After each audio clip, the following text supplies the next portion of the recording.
to another Mommy Monday video. So today's Mommy Monday video is going to be the birth story of my first daughter. The very first time I gave birth and the very first time that I guess I became mommy. So that being said, if you have not subscribed to my channel, make sure you go ahead and click that subscribe button. So my first daughter, giving birth to her. So I was almost 41 weeks. This was the day before I was 41 weeks because the doctors had agreed, had I not given birth by the 41 week mark, they were willing to induce me because I was a very career driven, focused person at this time.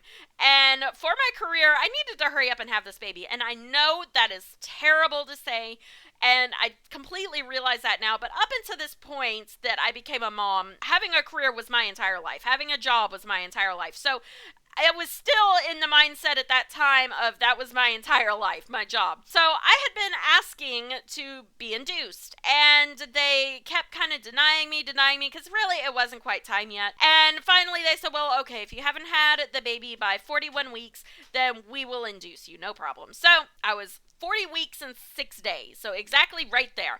And this was the day that I was supposed to go to the hospital to be induced. Now, I wouldn't be going to the hospital until about 7, 8 o'clock that night for them to start the induction kind of overnight. So I woke up that morning at around 4 or 5 in the morning, and I was having cramps. I wouldn't necessarily call them contractions yet, but it was crampy. But even at that time, I didn't really realize they were contractions. I think in my mind told myself, okay, well, this is I probably ate something that didn't set well. Because, everyone had said, oh, when you're in labor, you'll know you're in labor. And that's just kind of what stuck with me. So I figured, okay, these are just mild cramps. I can't be having contractions. That's not what these would feel like. So I rolled back over and went back to sleep. I woke up at about 9 in the morning and would still get occasional cramps. Now, we had until 7 o'clock that night before we could go into the hospital. So my husband and I were at home, and we were bored because we had already cleaned the house from top to bottom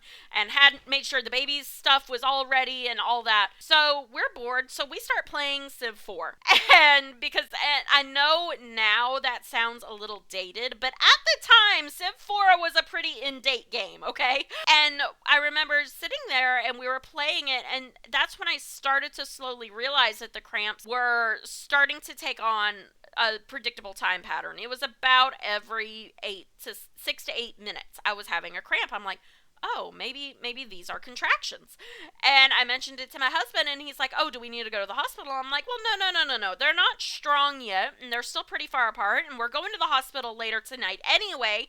I don't want to go now to be told to turn around and go back home. So we stayed at home and we played games. I beat him at Civ 4 for the very first time. That was very, very exciting for me that I was able to do that. And we played games till probably about 5 in the afternoon. And then we started slowly packing bags up, putting them in the car and stuff like that. We left the house, and at this point my contractions were about 5 to 6 minutes apart. But again, not very strong. And since we were kind of on our way to the hospital anyway to be induced, I wasn't in a huge rush. So we stopped, we got something to eat, and by the time we got to the hospital, it was 6 o'clock. We didn't need to be there until 7 o'clock. So we had an hour. So there was a Target kind of across the street from this hospital, and last minute whim, I guess you could say, I said, you know what, I want to go to Target, I want to buy a robe. I don't know why I wanted a robe, but for whatever reason, I wanted a robe to wear at the hospital. So we go over to Target, I pick out a robe I like, we still have like 45 minutes left before we can go to the hospital. So we're just kind of walking around Target. My contractions are, again, 5 to 6 minutes apart, pretty regular. So we're walking through Target, and we go to walk to the electronics section and look around because, my husband and I are big geeks. So, of course, that's where we're going to go. And as we get to the electronics section, I feel this pop. And I can't really explain it in a way other than that. It felt like there was a balloon in my stomach and it just popped. And I'm like, oh, that's really weird. It wasn't painful or anything. I'm just like, oh, that's really weird. And then I started feeling some fluid leak. And I'm like, Holy cow, my water just broke in the middle of flipping Target. So, and my husband doesn't really know what's going on. He just sees that I've kind of stopped and put my hands on my stomach for a minute. And so he's like, "Oh, what's going on?" So I pass him the robe. I just give it to him. I said, "Look, go check out with that right now real quick. My water just broke. I'm going to go to the bathroom and clean up real quick. I'll meet you at the door." So I go to the bathroom and I try to clean up, but like, it's a mess. Okay, so there wasn't much that thin little Target toilet paper could do, but I tried cleaning up some, and I came back out of the bathroom, and my husband's at the door waiting on me, and I guess the pre-parental panic has set in on him. Like, that those scenes in the movies where the dad starts freaking out when the woman goes in labor. That's pretty much what happened to him. And as soon as he sees me, he's like, "Okay, we need to get in the car right now and get to the hospital real quick," because I guess he thought I was about to have this baby in the middle of Target. And he goes to leave, except he's going through the entrance doors. And now I don't know if it was just this specific Target and this specific time, or if this is a all type of Target place, but he tried to push on the coming indoors and it didn't work. Well, he finally accidentally set off the fire alarm. And of course, that opened all the doors. So we ran out. I'm laughing. And he's like, "Oh my gosh, I got to get you to the hospital. I got to get you to the hospital. I got to get you to the hospital." And I'm like, "We don't have to call the fire department over it." So anyway, that was really funny for me. We get in the car. We drive across the street to the hospital. They admit me, take me upstairs, check me. They're like, "Oh, yeah, your water broke and you're about 4 centimeters." And I'm like, "Okay, cool." So they start the IV because I wanted to have an epidural. And you know what they say, that when your water breaks, your contractions kick up a few notches? That is 110% true, because I'm laying there and I had gone from my contractions being every 5 to 6 minutes to literally one right after the other, again and again and again and again. It felt like it was one long contraction. There were no breaks in the middle, like 30, 45-minute long contractions. It just would not stop. My poor husband was trying to be so supportive. He kept coming over near me, trying to hold my hand. "It's okay, sweetheart, whatever you need." And I'm just like, "Get away from me." So he got banished to the other side of the room, where he's just sitting there watching TV because he doesn't know what else to do, because every time he tries to talk to me, I snap at him. So finally, I have enough IV fluids in me that the anesthesiologist comes in and he's like, "Okay, yeah, we can go ahead and give you your epidural." And I bend over, to try to get it, because you have to kind of curl your back, except I didn't quite understand what they were saying to curl over, so I wasn't quite curling over enough.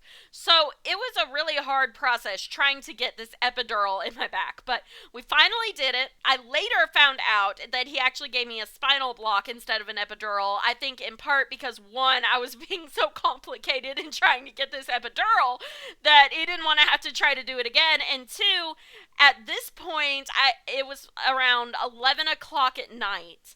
10:30, 11 o'clock at night, and I don't think he wanted to have to get called down there multiple times during the night. So I think he just gave me the spinal block to where, he wouldn't have to deal with me the rest of the night.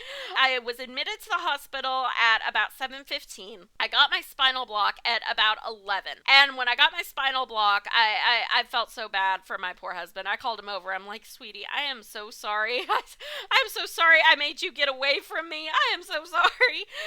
And I kind of relaxed. I didn't really go to sleep, but I just kind of laid down and just kind of tried to relax, because those contractions that I were having were really intense. So I literally felt like I had just ran a marathon. And I got to relax for about 20 minutes. And at that time, I started feeling pressure, but I didn't really know what that meant at that time, because, everyone tells you, "Okay, first baby, first time in labor, you're going to be in labor for hours, okay? You're not going to see that baby for a little while. You've got a long haul to go, okay?" So I didn't really know what the pressure meant. So when the nurse came, I didn't like think to push a button or anything. I just kind of waited, and a nurse came in to kind of give me another IV bag, and I said, "Hey, because I thought it might be something wrong with the catheter that I had, because that was kind of the area-ish where I was feeling the pressure." I said, "I'm feeling a little bit of pressure," and she goes, "Well, okay, let me check you." And she goes to check me, and she goes,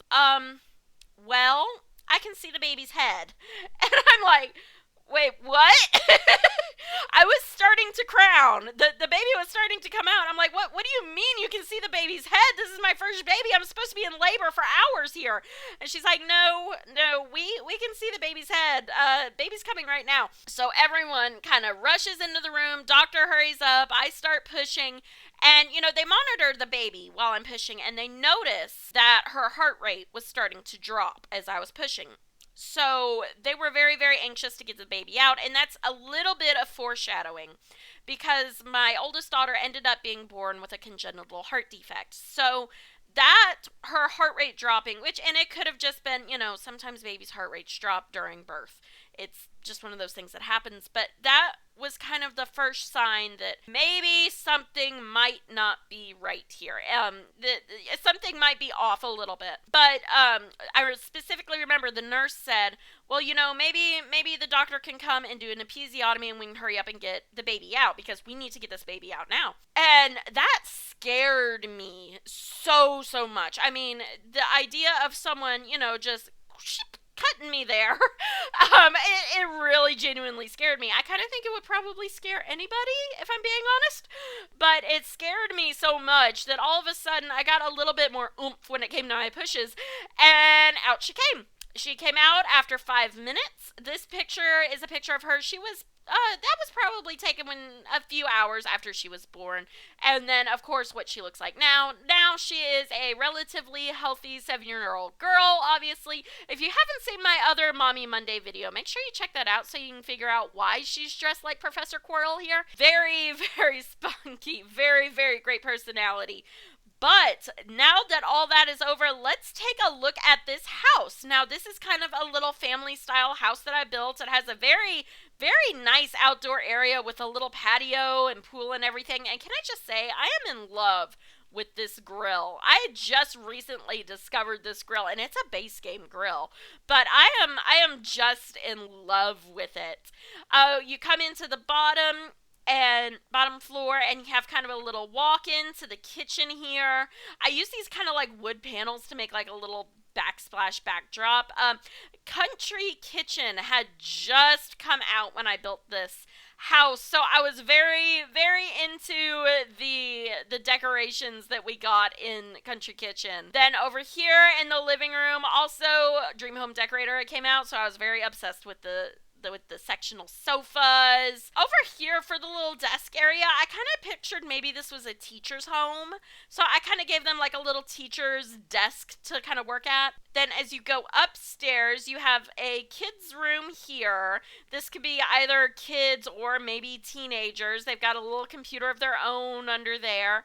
And then as you come down here to this hallway, you have a toddler / infant room with all the stuff you would need for your little toddler / infant. But yeah, so this was a cute little family house I built for a cute little family story that I just told everyone. But that will be it for this Mommy Monday video. If you have not subscribed to my channel, make sure you go ahead and hit that subscribe button, and I will see everyone next time. Bye!